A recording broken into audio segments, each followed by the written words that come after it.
자, 오늘 본문의 주제는 하나님의 뜻입니다.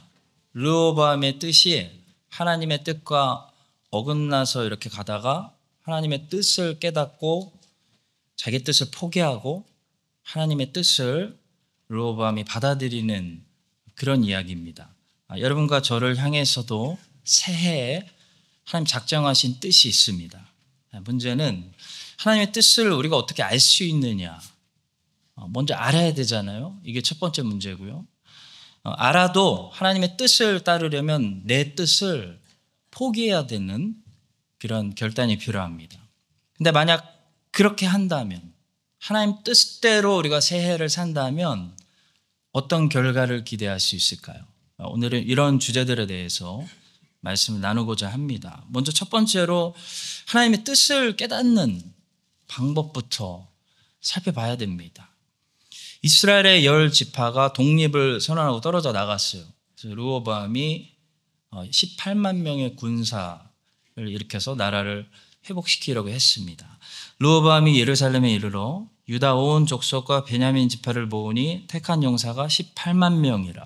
이스라엘 족속과 싸워 나라를 회복하여 솔로몬의 아들 르호보암에게 돌리려 하더니. 그런데 르호보암이 하나님의 말씀을 선포하는 하나님의 선지자 스마야를 통해 하나님의 뜻을 알게 됐어요. 그러니까 떨어져 나가는 게 하나님의 뜻이라는 거예요. 하나님의 말씀이 하나님의 사람 스마야에게 임하여 이르시되. 여러분, 우리는 하나님의 뜻을 어떻게 알 수 있을까요? 어떤 감정이나 잘 풀려나가는 상황이나 어떤 환상이나 꿈으로 알게 되는 것이 아니고요. 이렇게 하나님의 말씀으로 알게 되는 것입니다.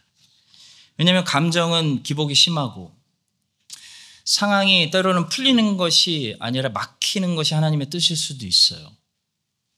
또 환상이나 꿈은 개꿈이거나 마귀가 줄 수도 있습니다. 그러니까 마귀가 줄 수 없는 것이 있는데 바로 하나님의 말씀입니다. 감정은 왔다 갔다 하고 상황은 이 새해에도 왔다 갔다 할 거예요. 항상 풀릴 수만은 없어요. 근데 변하지 않는, 새해도 변하지 않는 게 하나 있는데 바로 하나님 말씀입니다. 하나님 말씀에는 이 모든 시대에 하나님의 자녀들을 향한 하나님의 보편적인 뜻이 담겨 있고 그 보편적인 뜻 안에서 나를 향한, 올해 나를 향한 하나님의 구체적인 뜻을 우리가 찾아가려면 지속적으로 꾸준하게 하나님의 말씀을 한 해 동안 묵상해야 됩니다. 르호보암의 경우는 구약의 사람이라서 선지자를 통해 특별 계시를 통해 하나님의 말씀을, 하나님의 뜻을 아주 짧은 순간에 명확하게 알았어요.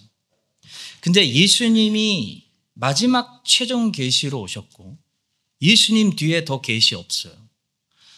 성경이 더 이상 추가 계시가 없는 완성된 계시이기 때문에 우리는 하나님의 말씀이 기록되어 있는 이 성경을 꾸준히 묵상함으로 보편적인 하나님의 그 뜻 안에서 나를 인도하시는 구체적인 하나님의 뜻을 찾아가게 되는 것입니다. 그래서 여러분, 어떤 특별 계시를 받고 꿈을 꾸고 환상을 받기 위해서 산에 들어가고 수도원에 들어가고 광야로 들어가고 하지 마세요. 그러다가는 하나님의 소리가 아니라 내 육체의 소리, 내 욕심의 소리, 마귀에 미혹하는 소리만 들을 수 있습니다. 기독교는 미신이 아닙니다. 성경을 보니까 어느 날 특별한 하나님의 그 뜻을 발견하는 사람들이 공통점이 있어요. 그들은 그 특별한 부르심을 받아서 자기를 향한 하나님 뜻을 알았을 때 뭐 하고 있었냐면 전부 평범한 삶의 현장에 있었다는 거예요. 그리고 일하고 있었다는 거예요. 베드로는 물고기 잡고 있는데 예수님의 부르심을 물고기 잡는 현장에서 받았어요.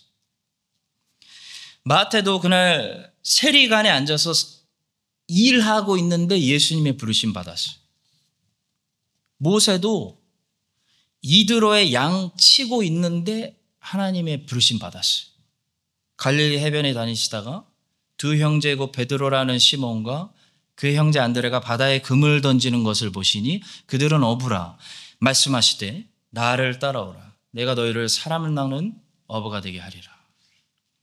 예수께서 그곳을 떠나 지나가시다가 마태라는 사람이 세간에 앉아 있는 것을 보시고 이르시되 나를 따르라 하시니 일어나 따르니라. 모세가 그의 장인 미디안 제사장 이드로의 양떼를 치더니 그 떼를 광야 서쪽으로 인도하여 하나님의 산 호렙에 이르매 여호와의 사자가 떨기나무 가운데서부터 나오는 불꽃 안에서 그에게 나타나시느니라. 이 사람들의 공통점이 뭡니까? 하나님의 특별한 부르심을 받고 뜻을 발견한 그날 하나님의 특별한 부르심 받으려고 하지 않았다는 것입니다. 이것은 부르심의 주권이 하나님께 있다는 것을 말해줘요. 내가 특별한 장소에 가서 특별한 일을 한다고 하나님의 부르심을 내 뜻대로 받아낼 수 있는 것이 아니라는 거예요. 여러분 새해에 혹시 새로운 이주, 새로운 직장, 이런 새로운 부르심을 기대하고 기다리고 있습니까? 새로운 직장을 위해서 간구하고 계시며 그렇다면 직장 그만두고 새 부르심 받기 위해서 특별한 작정하지 마시고 계속 그 일을 하세요. 그러면 하나님이 하나님의 뜻에 따라 하나님의 시간에 나를 부르러 찾아오실 거예요. 모세는 그날 평범함이 비범함으로 변하는 체험을 하며 부르심을 받았습니다. 떨기나무는 지금도 시내산에 가면 흔히 볼 수 있는 나무라고 합니다. 모세는 그날 떨기나무를 처음 본 게 아니라 40년 동안 봤어요. 근데 40년 동안 매일 보던 떨기나무가 그날은 이상한 거예요. 불이 붙었는데 안 탑니다.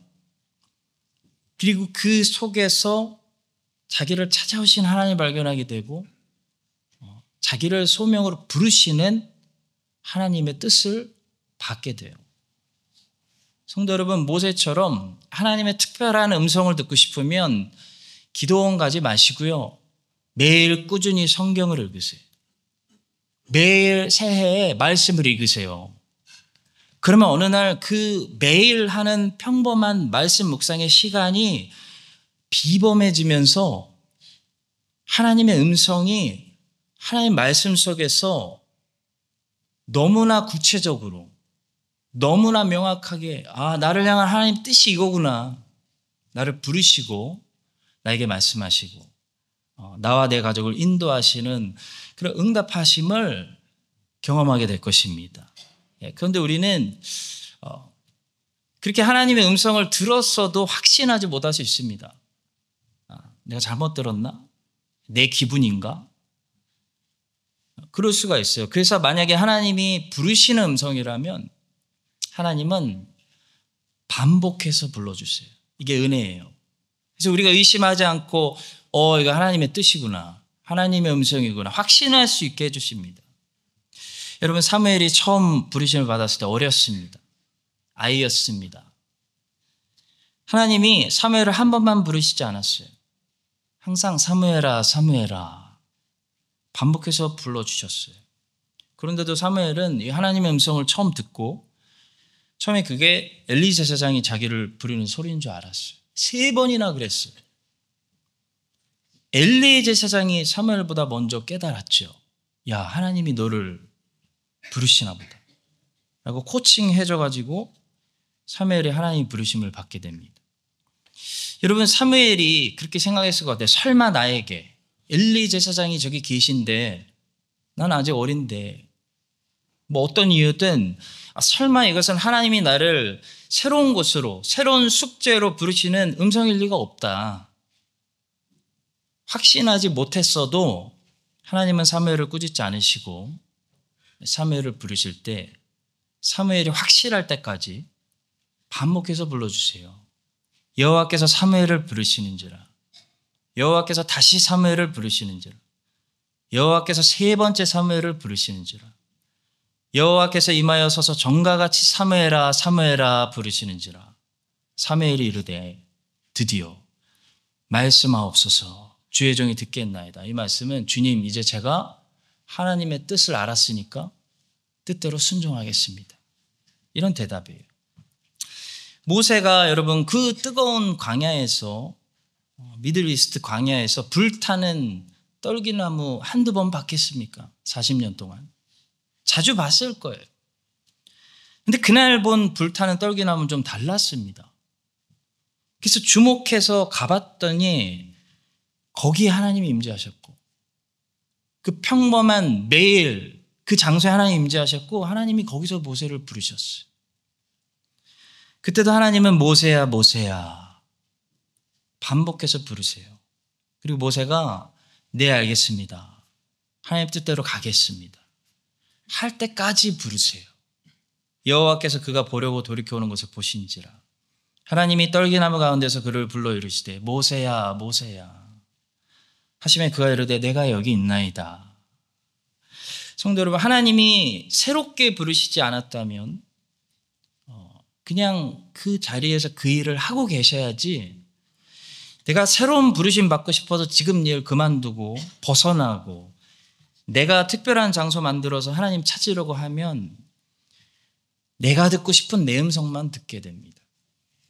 만약에 하나님이 여러분과 저를 새롭게 부르신다 하면 우리는 아마도 그 새로운 부르심을 반가워하기보다 모세처럼, 사무엘처럼, 예레미야처럼, 이사야처럼 두려워하면서, 제가 이렇게 어린데 저보고 이거 하라고요?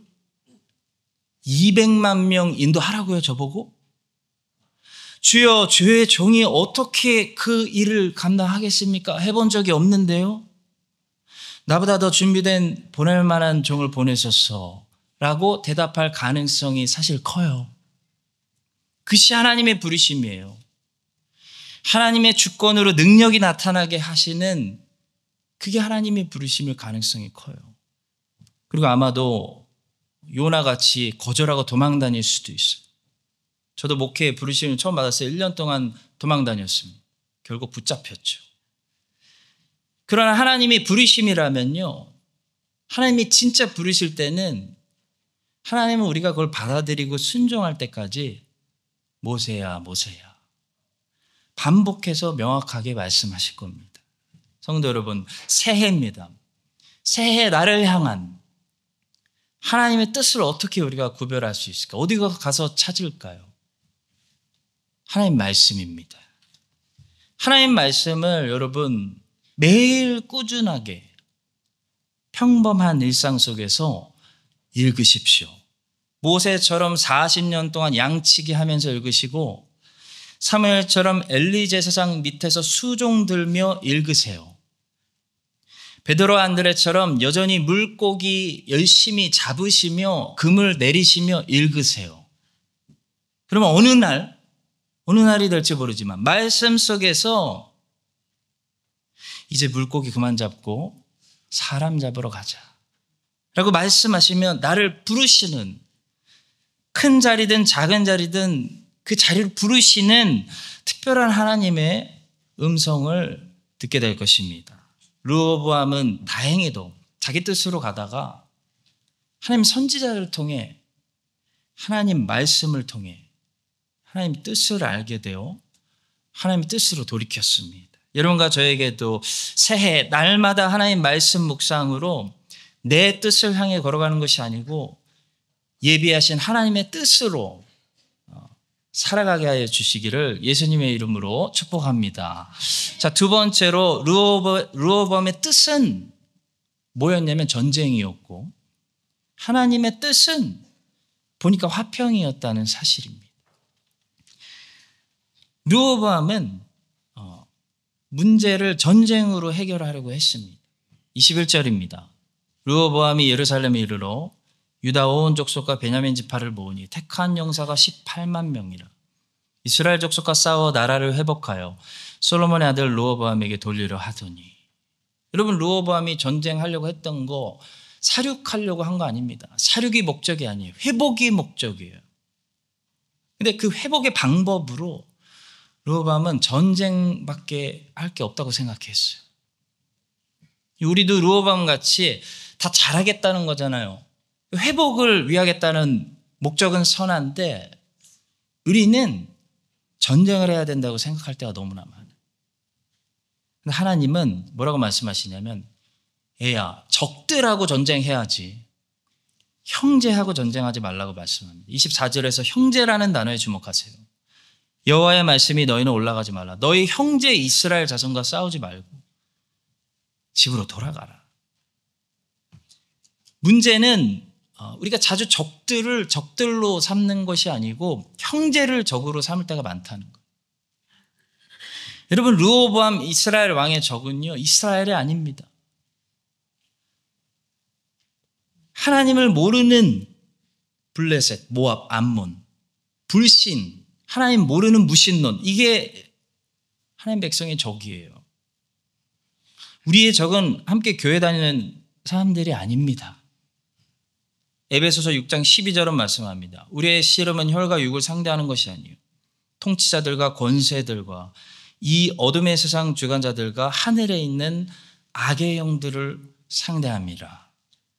근데 르호보암처럼 얼마나 자주 한 해를 잘 시작하다가 적들과 싸우지 않고 형제들하고 전쟁하며, 우리가 교회를 어렵게 할 때가 얼마나 많은지 몰라요. 아브라함은 아브라함의 종들과 이 롯의 종들이 다툰다는 소식 들었을 때 빨리 다툼을 끝내려고 손해보고 양보했습니다. 왜냐하면 아브라함이 신경 썼던 게 뭘까요? 아브라함이 중요하게 생각했던 거는 하나님의 이름이었습니다. 그러므로 아브라함의 가축과 가축의 목자와 롯의 가축의 목자가 서로 다투고 또 가나안 사람과 브리스 사람도 그 땅에 거주하였는지라. 아브라함이 롯에게 이르되 우리는 한 친족이라 나나 너나 내 목자나 내 목자나 서로 다투게 하지 말자. 여러분, 아브라함도 전쟁이 필요할 때는 전쟁을 한 사람입니다. 굉장히 용감한 사람이죠.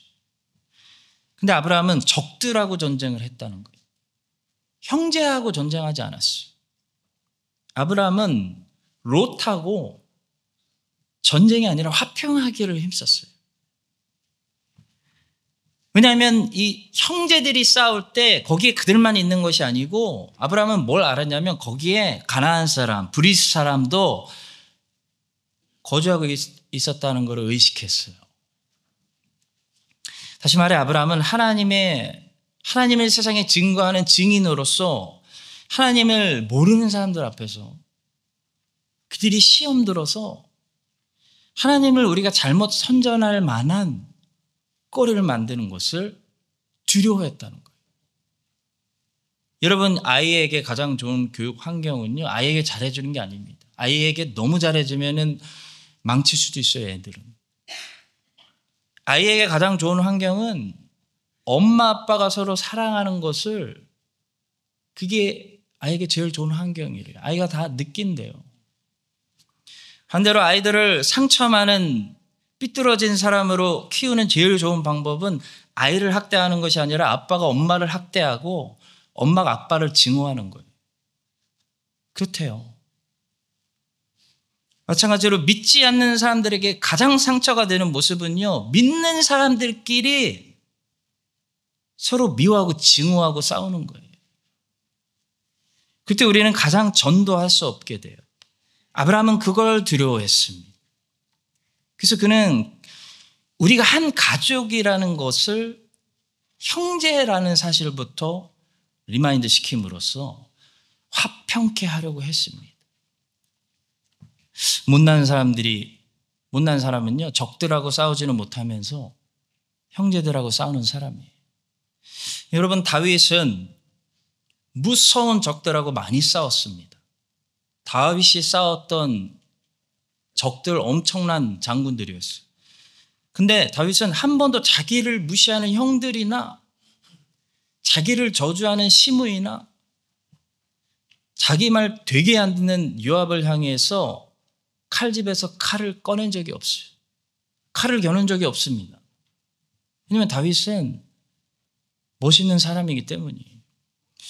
우리도 다윗처럼 형제의식이 강해야 됩니다. 우리는 한 교회구나. 그래야 그리스도가 우리를 통해 전도돼요. 여러분, 전도는 복음으로 하는 것이지만 전도의 효과는 어디서 나오냐면 우리가 얼마나 서로 사랑하고 연합을 잘 하느냐에서 전도의 효과가 나온다고 예수 그리스도가 이렇게 말씀해요. 너희가 서로 사랑하면 이로써 모든 사람이 너희가 내 제자인 줄 알리라. 아무리 복음 전도하고 선교를 열심히 해도요, 맨날 싸우는 교회는요, 사람들이 다 알아요. 밖에서 교회를 위해서 더 기도를 많이 해요. 거기 안 싸우게 해주세요. 그 교회가 요즘 또 시끄럽나 봅니다. 성도 여러분, 우리가 서로 하나 되고, 크라이스트 찬양장로교회 서로 그냥 사랑할 때 세상 사람들이 복음이 진짜구나 라며 전도된다는 거예요. 르호보암이 형제하고 싸우려고 할 때 하나님이 싸우지 마. 형제하고는 화평해야 돼. 그게 내 뜻이야. 라고 하신 것처럼 여러분, 새해입니다. 우리 싸워야 될 영적인 적들 많습니다. 형제하고 싸우지 말고 힘 빼지 말고 악한 영들과 적들과 뭐로 싸워요? 혈과 육이 아니에요. 혈과 육으로 싸우는 거 아니에요. 오직 말씀과 복음으로 싸워서 승리하는 크라이스트 찬양장로교회로 세워주시기를 예수님의 이름으로 축복합니다. 자, 세 번째로 중요한 주제를 다루어야 해요. 오늘 하나님의 뜻이어도 모든 것이 하나님의 책임은 아니라는 사실을 우리가 분명히 해야 됩니다. 24절에 이런 말씀이 있습니다. 여호와의 말씀이 너희는 올라가지 말라. 너희 형제 이스라엘 자손과 싸우지 말고 각기 집으로 돌아가라. 이 일이 나로 말미암아 난 것이라 하셨다. 10지파가 떨어진 이 일이 하나님이 일으킨 일이라는 거예요. 자, 이 말씀은 하나님께서 이 일이 나로 말미암아 난 것이다 라고 말씀하셨다고 해서 르호보암의 잘못을 하나님의 책임으로 돌릴 수 없다는 사실을 우리가 알아야 됩니다. 르호보암이 교만했어요. 그리고 백성들을 아주 그냥 정갈채찍으로 쫙 잡아야 되겠다라는 교만한 생각을 한 거예요. 그게 르호보암의 잘못이고요. 르호보암의 책임이고요. 르호보암이 대가를 치러야 됩니다. 그러나 그 모든 것은 하나님의 허락 안에서 일어난 거예요. 우리는 이 하나님의 작정이 우리 사람의 자유의지와 충돌하지 않는다는 사실을 분명히 해야 됩니다. 가장 좋은 예를 들어드릴게요. 우리 모두는 현재 중력의 법칙을 받고 있습니다. 혹시 지금 중력의 법칙에서 벗어나신 분 있으면 손 들어보세요. 없으시죠? 중력의 법칙을 벗어나서 지금 움직이시는 분은 여기 한 사람도 없습니다. 그러나 중력의 법칙 때문에 내가 몸이 묶여 있어서 자유롭지 못하고 불편하다라고 느끼시는 분은 한 사람도 없어요. 우리는 너무도 자유롭게 오늘도 내가 선택해서 왼쪽으로 가고 오른쪽으로 가기도 합니다. 그러나 내가 왼쪽으로 가는 결정을 내렸다고 해서 내가 중력의 법칙에서 벗어난 건 아니에요. 마찬가지로 하나님의 작정이 있어요. 그 작정이 사람에게 적용되면 예정이라고 부릅니다. 예정에는 선택과 유기가 있어요. 그리고 하나님의 작정이 실수 없이 성취되도록 역사를 이끌어 가시는 보이지 않는 비밀스러운 하나님의 손길을 뭐라고 부르냐면 섭리라고 불러요. 여러분, 이 세상에서 일어나는 모든 일들은 하나님의 작정에서 벗어날 수가 없고 예정에서 벗어날 수 없고 섭리의 지배를 받고 있습니다.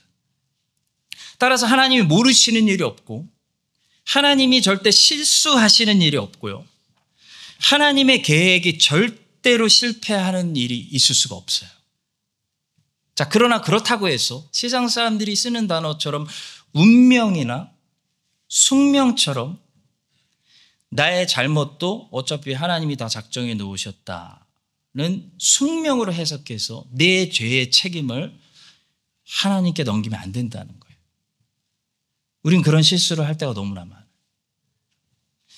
여러분, 그것은 개혁신학을 바르게 이해한 칼빈주의자들이 말하는 게 아니고 누가 얘기하는 거냐면 개혁신앙을 오해하는 하이퍼 칼빈주의, 초칼뱅주의자들이 말하는 말이에요. 이 개혁신앙, 바른 칼빈주의자들은 어떻게 얘기하냐면 예정을 믿지만, 성경이 있으니까 오늘 교동문에서도 우리가 고백했어요. 예정은 하나님의 측면에서 보는 시각이고 누가 선택인지 누가 위기인지는 어차피 하나님만 아시기 때문에 우리는 우리의 자유의지를 가지고 예수님의 말씀에 순종하여 모든 사람들에게 복음을 전도해야 된다고 말해요. 그러나 초칼뱅주의자들은 이 예정을 오해해서 어차피 하나님께서 누구는 선택으로 누구는 유기로 예정하셨다면 하나님이 선택한 자들을 어떻게 해서든 전도될 것이고 하나님이 유기한 사람들은 아무리 전도해도 소용없을 것이라고 생각하여 전도하지 않습니다. 그래서 감히 인간이 하나님만 하시는 일을 하려는 수작이며 인간의 책임을 하나님께 돌리고 그러면서 은근히 인간의 죄의 책임도 하나님께 넘기려는 마귀의 속삭이, 속임수예요. 속임수. 성도 여러분, 하나님이 작정하시고 허락하시고 섭리로 다스리셔서 10지파가 떨어져 나가는 일이 벌어졌기 때문에 하나님 측면에서 이 일은 하나님이 하셨다는 거예요. 하나님이 하신 거기 때문에 선지자를 통해 이 일이 나로 말미암아 난 것이니라 말씀하고 계시는 겁니다. 그러나 르호보암은 그 말씀을 오해해서 자기는 잘못에 책임이 없다고 생각하면 안 되겠습니다.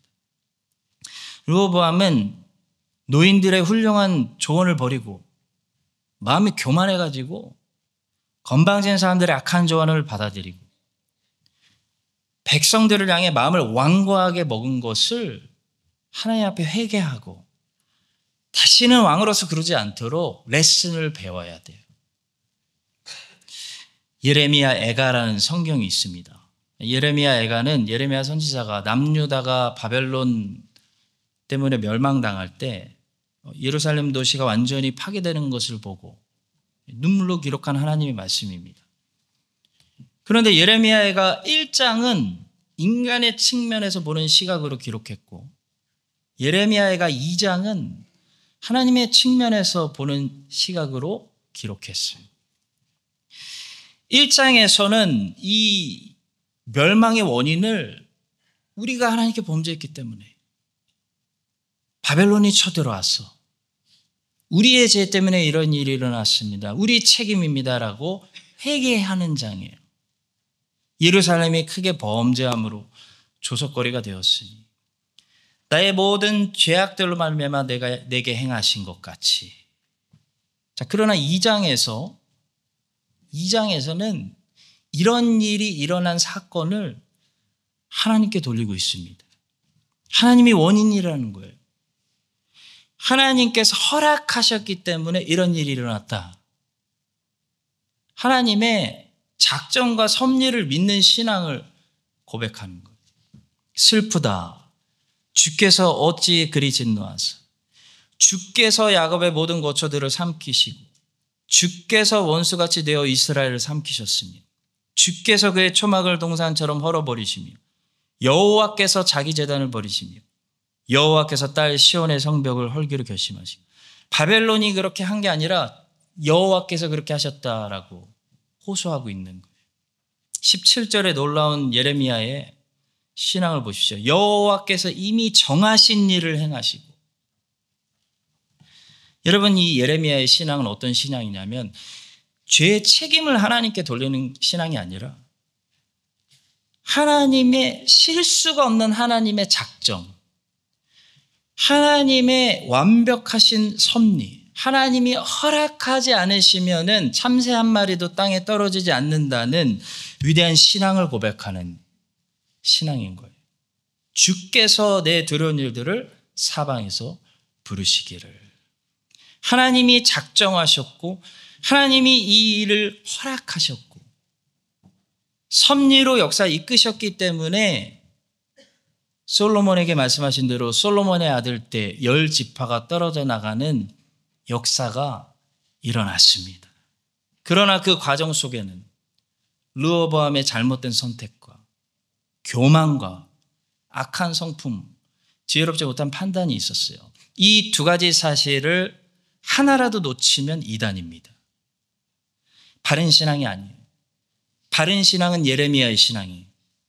예레미야처럼 하나님의 시각으로 보면서 하나님의 완벽한 작정과 섭리 안에 있기 때문에 이런 일이 일어났어도 안심하는 거예요. 소망을 여전히 가질 수 있는 거예요. 우리가 오늘 찬양 부른 것처럼 내 영혼이 안전하다고 고백할 수 있는 거예요.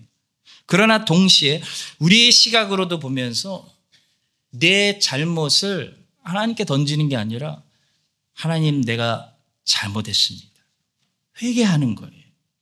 이 두 가지 시각을 가져야 우리는 올해 새해 바른 신앙의 길을 걸어갈 수 있습니다. 크라이스트처치 한해장로교회는 바른 신앙, 개혁신앙을 가지고 우리에게 새해에도 일어나는 모든 일들을 바르게 성경적으로 해석해야 돼요. 항상 내 잘못은 하나님, 내가 잘못 선택했어요. 내가 말을 좀 더 예쁘게 할 수 있었는데 역시 내가 잘못했어요. 내 잘못을 인정하고 회개하면서 동시에 하나님과 하나님의 작정, 섭리 안에 있음을 믿음으로써 새해 여러분들 눈앞에 어떤 일이 일어나도 내 영혼은 안전합니다. 하나님이 허락하시지 않으면 일어나지 않습니다. 하나님의 작정 안에 있는 줄 믿습니다. 모든 것이 협력하여 선을 이룰 줄 믿습니다. 그 평강으로 새해에도 위로받으시기를 예수님의 이름으로 간절히 축원합니다. 자, 마지막으로 짧게 말씀드립니다. 어떤 상황에서 누구라도 하나님 말씀을 듣고 순종하면 회복이 있고 은혜가 있다는 사실이에요. 르호보암이 칭찬할 게 없는 왕인데요. 딱 하나 칭찬할 점이 있다면 여호와의 선지자를 핍박하지 않았어요. 하나님 말씀을 들었다는 거예요. 여러분, 후대의 왕들이 얼마나 여호와의 선지자들을 때리고 가두고 추방시키고 핍박했는지를 생각해 보면 르호보암은 일단 하나님의 말씀을 듣고 순종한 거 잘한 일이에요. 24절입니다. 여호와의 말씀이 너희는 올라가지 말라. 너희 형제 이스라엘 자손과 싸우지 말고 자기 집으로 돌아가라. 이 일이 나로 말미암아 난 것이라 하셨다 하라 하신지라. 그들이 여호와의 말씀을 듣고 그 말씀을 따라 돌아갔더라. 여러분, 이게 쉬운 게 아니에요. 생각해 보세요. 르호보암은 솔로몬 때부터 잘 훈련된 군사 18만 명을 가지고 있었어요. 그리고 베냐민 지파 사람들이 싸움 되게 잘하는 사람들이에요. 사사기 끝에 보면 알 수 있어요. 한 지파가 다른 지파 다 이겨요. 그렇기 때문에 르호보암이 그대로 이 군대 끌고 밀고 들어가면요, 100% 승산이 있어요. 그러니까 승산이 있는 전쟁을 포기해야 되는 거예요. 버려야 되는 거예요. 쉽지 않아요. 또 르호보암이 전쟁을 하려다가 또 이렇게 마음 바꾸면요, 어떤 소문이 들겠어요. 야, 저 새로운 왕 저 안 되겠다. 중심이 없어 사람이. 뭐 이랬다가 저랬다가 하는 가벼운 사람이다. 이런 소문 감당해야 돼요. 어려운 결정이었을 거예요. 여러분, 하나님 말씀을 우리가 새해 걸어가면서 선택한다는 것은 어려운 결정입니다. 내 뜻을 포기해야 돼요. 손해 볼 것 감당해야 돼요. 친구들이 놀릴 수도 있어요. 그러나 여러분, 기억하십시오. 한 해 동안 시간을 두고 보세요.